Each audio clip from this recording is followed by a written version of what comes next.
Domnul Antoi, bună ziua! Vă mulțumesc că ați acceptat acest interviu pentru Realitatea Media, în care încercăm de la candidații la funcția de primar să aflăm cine sunt, de unde vin. Pe dumneavoastră vă știm, de fapt, dar totuși să vedem ce vreți să faceți pentru oraș, pentru primărie.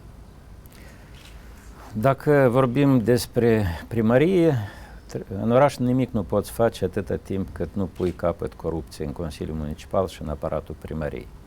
Pe lângă aceasta, primarul trebuie să renunțe la interese de partid.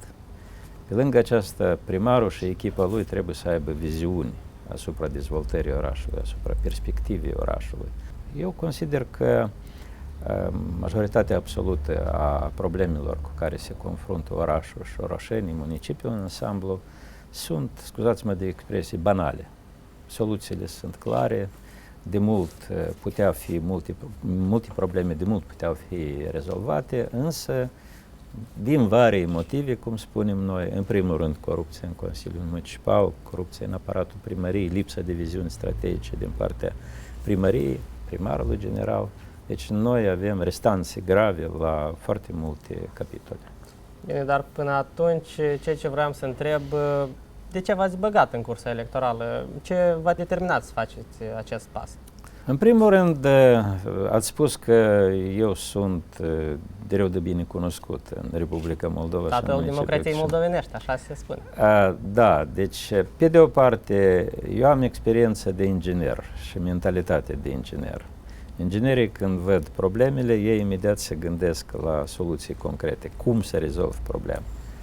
Și intuind spectrul candidaților care vor fi, da, eu am considerat că municipiul Chișinău are nevoie de o alternativă reală actualului primar general, deoarece între mine și domnul Dorin Chirtoacă nu poți invoca pretins argumentul geopolitic. Iată, în Antoi este mâna Moscovei, trebuie să-l votăm pe Dorin Chirtoacă pentru ca să nu ajungă candidatul Moscovei.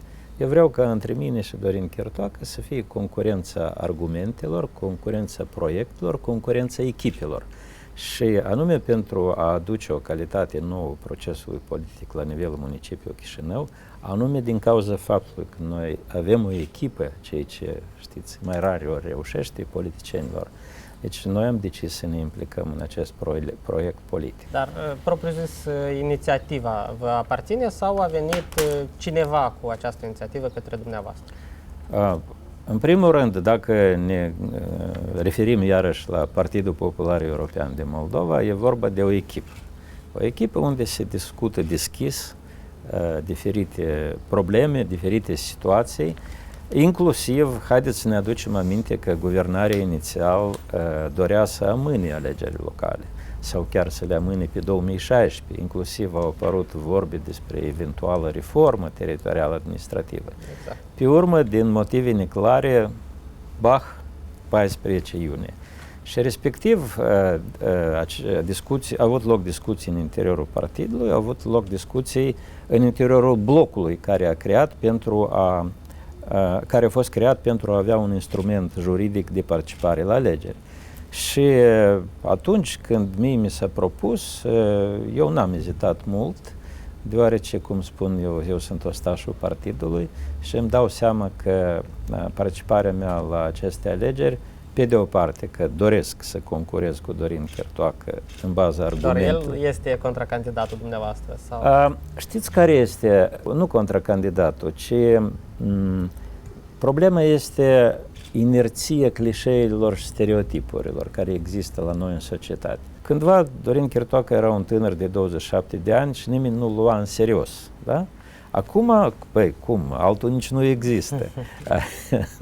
Și, deci, pentru mine, pentru echipa noastră, este foarte important ca să demonstrăm, să ajungem la fiecare locuitor al municipiului cu viziunile noastre, cu ideile noastre, cu echipa noastră. Noi chemăm la gândire critică, la comportament responsabil civic. Nu avem niciun fel de complex în fața celor concurenți, în special în fața lui Dorin Chirtoacă. Rămâne să vedem cum va decide Maria sa alegătorul.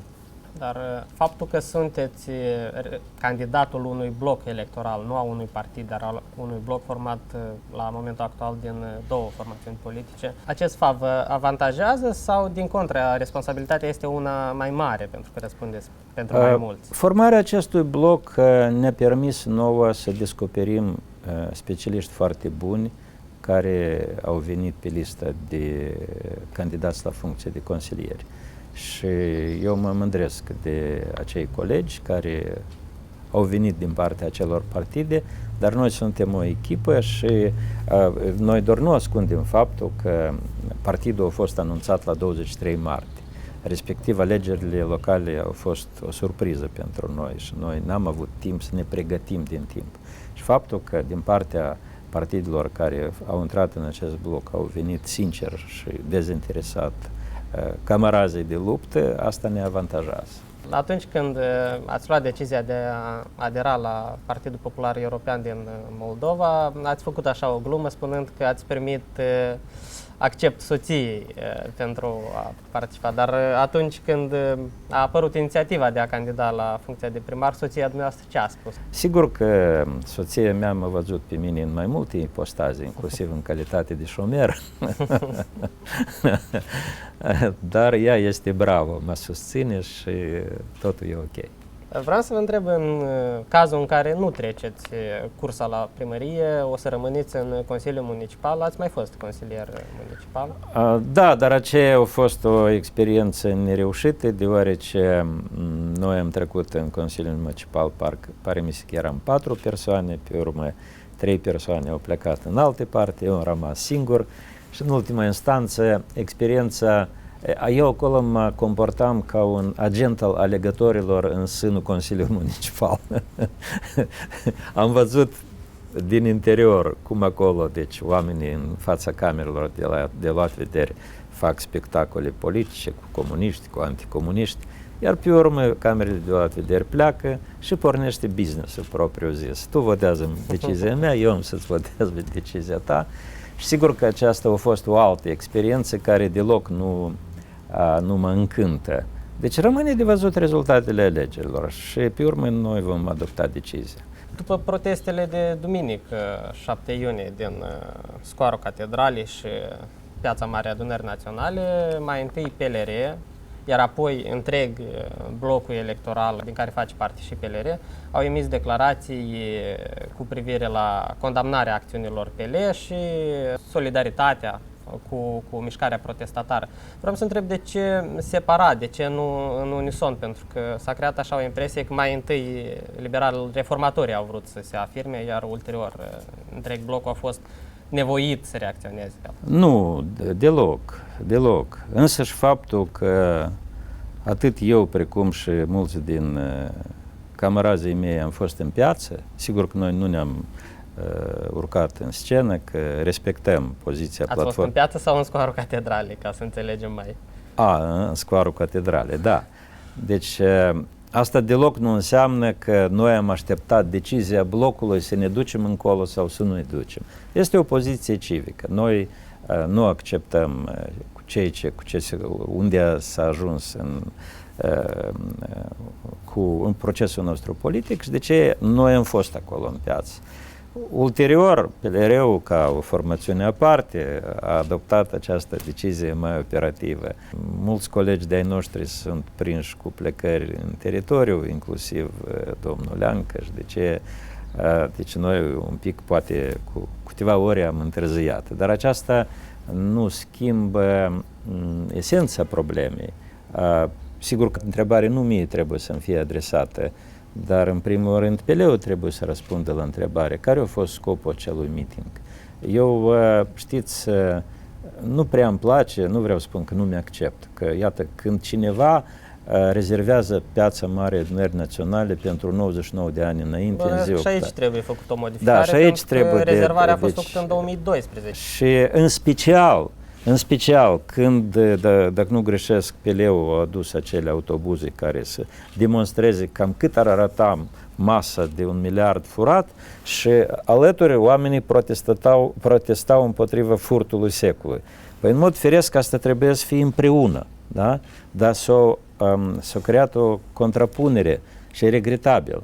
Deci aici sunt două scenarii, nu în calitate de politolog, dar în calitate de cetățean care caută răspunsuri. Dacă se pune la calea crearea unei noi coaliții trilaterale în Parlament și domnul Gimpu a executat vreo sugestie, da?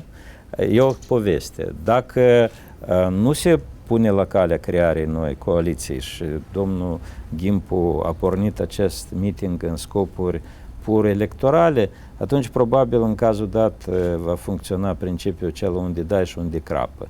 Deci s-a dorit mobilizarea electoratului în susținerea lui Dorin Chirtoacă, însă eu nu sunt sigur că le-a reușit. Rămâne de văzut. Eu foarte mult mizez pe aceea că în situația turbulentă prin care noi trecem, mai mulți oameni vor gândi atunci când vor intra în cabina de vot și, cum am spus eu, cu mai multe prilejuri, deci piața mare a Adunării Naționale poate fi rezervată, însă cabina de vot rămâne a noastră. Intrăm în cabina de vot și adoptăm decizia suverană. Prin urmare, situația este turbulentă, alegerile din 14 iunie sunt extrem de importante, inclusiv sau în primul rând ținând cont de faptul de ceea ce avem la nivel național. Cum spun eu, rezultatul alegerilor din 14 trebuie să fie o palmă usturătoare administrată celor din Parlament și eu consider că acea trezire a societății, acea mobilizare pe care noi o vedem inclusiv prin platforma civică, trebuie să fie fructificată în plan politic. Protestul trebuie să devină, să aibă rezultate și 14 iunie ne oferă nouă șansa de a transforma acest protest în rezultat. Multă lume a zis că după întrunirea Partidului Liberal de duminică, Pele, de fapt, și Dorin Chirtoacă s-au discreditat și dumneavoastră aveți doar de câștigat pe urma acestui fapt, pentru că, ca unicul, să zic, reprezentant al unei formațiuni pro-europene. Consider că alegătorii între duminica 7 iunie și duminica 14 iunie au suficient timp pentru a analiza ceea ce s-a întâmplat și să tragă concluzii și să voteze în modul respectiv. Nu eu am organizat acel meeting și vă dați seama că nu stăteam eu în tufe să mă bucur că, iată, vin voturile la mine. E regretabil că s-a încercat scindarea și anihilarea pe această cale a potențialului protestatar din societate. Acest potențial protestatar nu trebuie scindat și anihilat. El trebuie canalizat într-o direcție care va aduce la înlăturarea corupției, atât la nivelul municipiului Chișinău, precum și pasul următor și la nivel național. Dar există anumite voci și, mă rog, trebuie să admitem că ar putea fi și așa ceva, că Platforma Civică Demnitate și Adevăr este afiliată și suorile sunt trase de frații Țopa. Nu vă este frică că și PPM ar putea fi asociat cu frații Țopa în cazul în care, mă rog, vă sunteți de acord cu revendicările, ați fost la protest, ați spus și dumneavoastră? Noi suntem o societate bolnavă, la cap. În sensul acela că noi, pe de o parte, ne declarăm stat democratic, ne declarăm un stat care vrea în Uniunea Europeană, însă nu credem în sinceritatea comportamentului cetățenilor, în primul rând. Eu particip la PPM și deci eu susțin revendicările celor din piață, deoarece noi avem aceeași poziție. Prin urmare, dacă cineva stă acolo în Frankfurt sau nu știu unde, asta e treaba lor. Și eu nu vreau să cobor la acest nivel, că până acum am fost un păpușar, acum am mai părut niște păpușari, dar noi cine suntem? O turmă de oi? Ultima întrebare pe care vreau să vă adresez cu privire la Platforma Civică Demnitate și Adevăr, în lumina evenimentelor din 7 iunie, din Piața Mare a Adunării Naționale, din Scoarul Catedralei, rămâne deschisă acea poartă pe care ați lăsat-o atunci Partidului Liberal de formarea unei coaliții la nivel național, atât la nivel național cât și la nivel local, în CMC. Trebuie să vedem dacă e posibilă crearea unei coaliții sau nu este posibilă. Sigur că coaliția nu se face în mod automat. Te așezi la masă de negocieri, cu proiecte concrete, eșalonate în timp, da? Doar nu faci coaliții de dragul coalițiilor, ca să împarți loturile de pământ sau să mă aleg și eu cu niște gherete. Da? E mizerabil. Deci coaliția trebuie să fie făcută în jurul unui plan de activitate pentru 4 ani de zile. Și atunci vom vedea. Da, în mod normal, asta ar trebui să fie Partidul Liberal, deoarece eu nu vreau să fac abuz de această abordare, dar Republica Moldova se află într-o fază destul de periculoasă. Pe de o parte este semnat acordul de asociere, pe de altă parte comportamentul celor din Parlament în mare parte a contribuit la pierderea acelui entuziasm, acelui suport al perspectivei europene în societate și respectiv locul s-a eliberat pentru proiecte politice care vin, în opinia mea, din altă parte, inclusiv din partea ceea de unde vine războiul. Eu nu vreau acest lucru și de aceea formarea coaliției, precum și participarea, va fi un lucru extrem de dificil, dar este necesar. Posibil. E posibil, da. Bine, vreau să vorbesc un pic și despre prevederile programului electoral pe care l-ați înaintat dumneavoastră. Am găsit în acest program o prevedere cu privire la un plan de reformă organizațională și o structură modernă a primăriei, bazată pe modelul orașelor din Europa. Știți, la noi se creează impresia că e de ajuns să spui ca în Europa și totul se rezolvă. Vreau să vă întreb ce presupune de fapt acest plan de reorganizare. Planul de reorganizare pornește de la ideea că structura primăriei este moștenită din anii 80. Că aparatul primăriei este netransparent, nefuncțional și generează inclusiv corupție. Pentru ca să rezolve această problemă, se cere o abordare radicală. Eu, în genere, nu sunt adeptul deciziilor radicale, dar în cazul dat, așa trebuie de procedat. Se pune pe masă un nou organigram în fața Consiliului Municipal. Această organigramă este adoptată în Consiliul Municipal. Și atitudinea față de această organigramă, față de această decizie a Consiliului Municipal, va fi testul coruptibilității celor din Consiliul Municipal. Cei care se vor împotrivi acestei decizii înseamnă că ei sunt cointeresați în păstrarea corupției în aparatul primăriei. Adoptarea acestei noi organigrame presupune că toți funcționarii sunt disponibilizați și se anunță concurs public, transparent și deschis, online, cum spune moldovanul, da? Pentru angajarea funcționarilor. Dacă cineva din cei care astăzi lucrează reușește, bravo lui, înseamnă că e la locul lui. Asta e primul pas. Aceasta ne va permite să evităm sarabanda aceasta cu concedieri și restabilire prin deciziile instanței de judecată. Noi știm cum se procedează în asemenea situații. Și a doilea moment, când e vorba de schimbarea, să spunem așa, atmosferei din primărie, deci direcțiile din primărie trebuie să fie finanțate strict în baza proiectelor pe care le realizează. Exact, deci, asta vroiam să și pe lângă asta, de ce nu se face un circuit electronic de documente și să fie asigurată trasabilitatea petițiilor cetățenilor?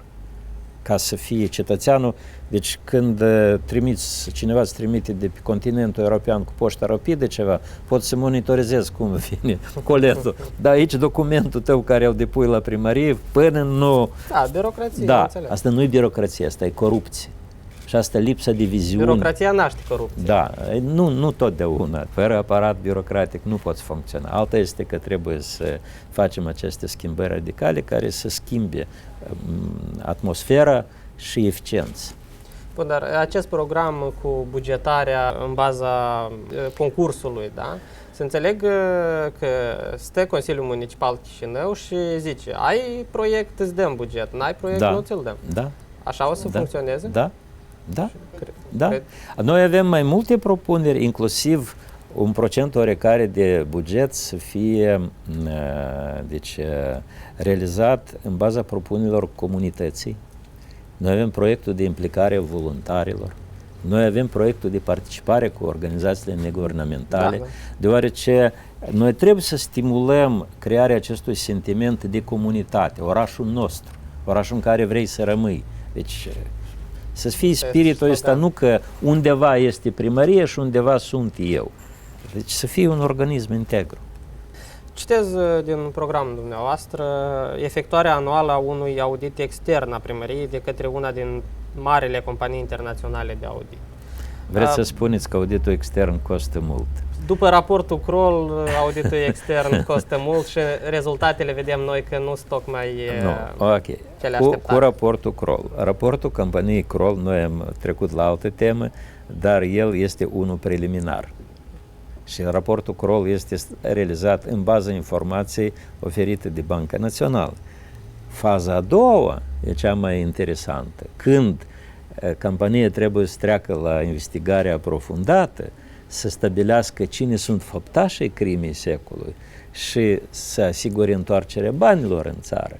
Prin urmare, auditul și raportul companiei Kroll sunt lucruri inițial diferite, dar noi avem nevoie de audit, dacă nu a primăriei în ansamblu, dar a subdiviziunilor, unora din subdiviziuni, deoarece dacă vrei să organizezi, să asiguri utilizarea eficientă a banului public, ai nevoie de informația primară, deci care este oferită de profesioniști dezinteresați în sensul acela. Și atunci când dai această informație, poți să procezi la realizarea unor pași bine calculați, bine gândiți, ținând cont și de interesele oamenilor care activează, dar totodată oferind o perspectivă acestui oraș. Am găsit în programul dumneavoastră electoral prevederi privind crearea unei rețele pietonale în întreg orașul Chișinău, nu doar o stradă pietonală, și edificarea monumentelor de for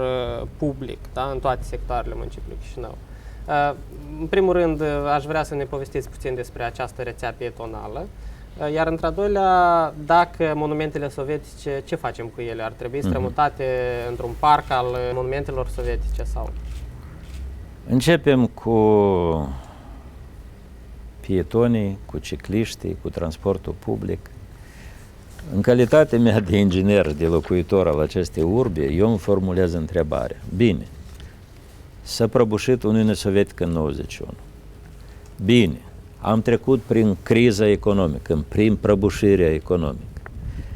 Dar au trecut 25 de ani de la prăbușirea Uniunii Sovietice. Spuneți-mi, vă rog, stimați locuitori ai municipiului Chișinău, de ce de-abia în 2014 a fost votată strategia dezvoltării transportului public în municipiul Chișinău?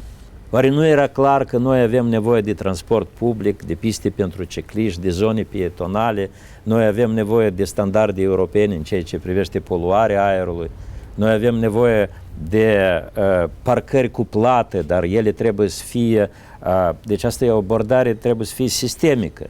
Prioritatea se acordă transportului public și când creezi o rețea de transport public balanțată, unde își au locul și autobuzele rapide, și autobuze pe piste speciale pentru transport public și cu undă verde, și trolebuze, și la periferia orașului, acolo unde nu este rațional să utilizezi unități de transport de mare capacitate, rămân microbuzele, dar microbuzele amenajate, deci cu stații amenajate, deci cu tichetul electronic unic, deci da, asta trebuia de făcut de mult, dar acum trebuie de pornit această activitate și din momentul când realizezi, pornești ideea cu transportul public, atunci le spui automobiliștilor, stimați automobiliști, iată vă oferim parcări cu plată în centrul Chișinăului, dar puteți mai lăsați mașina și la periferie orașului, la parcare, unde gratis, și vă deplasați cu transportul public.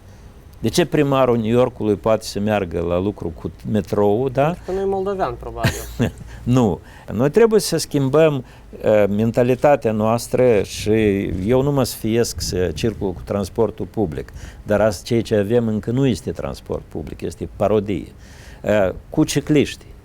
În mod normal, bicicleta trebuie să ofere, pe lângă că este un element al modului sănătos de viață, în orașul nostru, care nu este chiar atât de mare, dar mare de tot, În orașul nostru, unde iernile deseori sunt destul de blânde, bicicleta ar putea fi o soluție. Deci, este, eu sunt biciclist. Da, felicitările mele. Deci, dar cum stăm cu atitudinea șoferilor față de cicliști? Cum stăm cu faptul că pistele pentru cicliști trebuie să fie separate de traficul de automașini, de autoturisme? Cum stăm cu poluarea mediului, aerului, când ciclistul apasă pe pedale, mergând la deal și inhalează gazele de eșapament?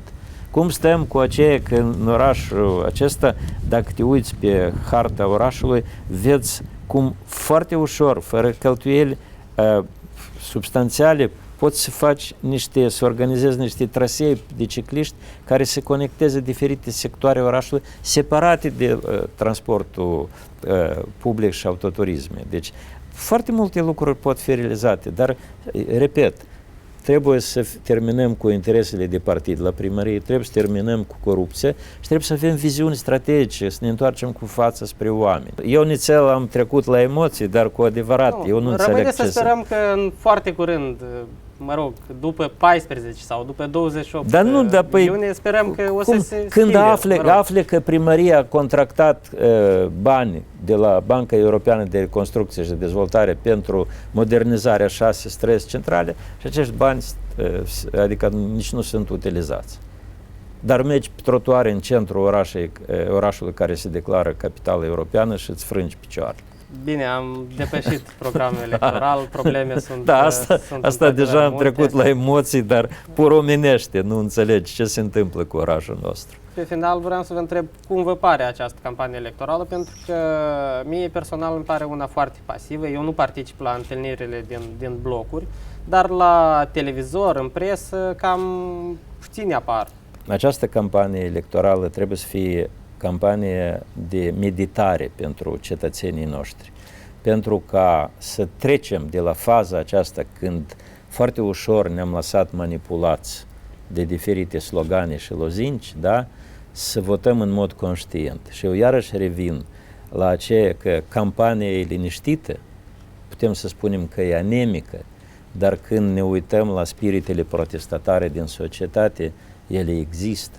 Și scopul acestei campanii electorale este să ajutăm cetățeanul să înțeleagă cum să voteze în ziua de 14 iunie. Eu consider că echipa noastră este alternativa optimă pentru ca să rezolvăm problemele orașului, pentru ca 14 iunie să fie începutul sfârșitului celor corupții din Parlament și începutul dezvoltării pozitive a țării noastre. Vreau să vă întreb câte procente credeți că luați pe 14 iunie și vreau să vă rog să aveți în vedere că noi în foarte scurt timp o să putem verifica acest fapt. Și eu nu mă ocup cu ghicitul, da? Eu am constatat că reacția locuitorilor municipiului Chișinău este pozitivă la proiectul nostru în ansamblu, Platforma Populară Europeană din Moldova, Iuri Leancă, precum și la modesta mea persoană. Problema este lipsa, sau nu lipsa, dar resursele financiare modeste. N-am avut posibilitatea să facem o campanie electorală de amploare, așa știți, și problema este că oamenii sunt dezamăgiți și este foarte greu să le întorci încrederea, dar altă cale nu există. Dar dacă nu treceți în turul 2, cine ați putea susține public? În primul rând, acei candidați, toți la oaltă, care nu vor trece în turul 2, ei nu pot ordona nimic și nimănui. Voturile nu sunt acțiuni, că eu pot să le scot din buzunar și să le vând cuiva. Se pot asocia. Da. Alta este că după primul tur, în mod normal, cel care se vrea ales trebuie să inițieze negocieri responsabile, fără aș în mânică, da? Și atunci să iasă în comun în fața alegătorilor, cu acel din partea căruia vrea să obțină susținere. Aceasta însă o fac și eu, ieșind în turul 2. Înțeleg. Bine, vă mulțumesc foarte mult pentru acest interviu, vă urăm succes și așteptăm rezultatele. Așteptăm.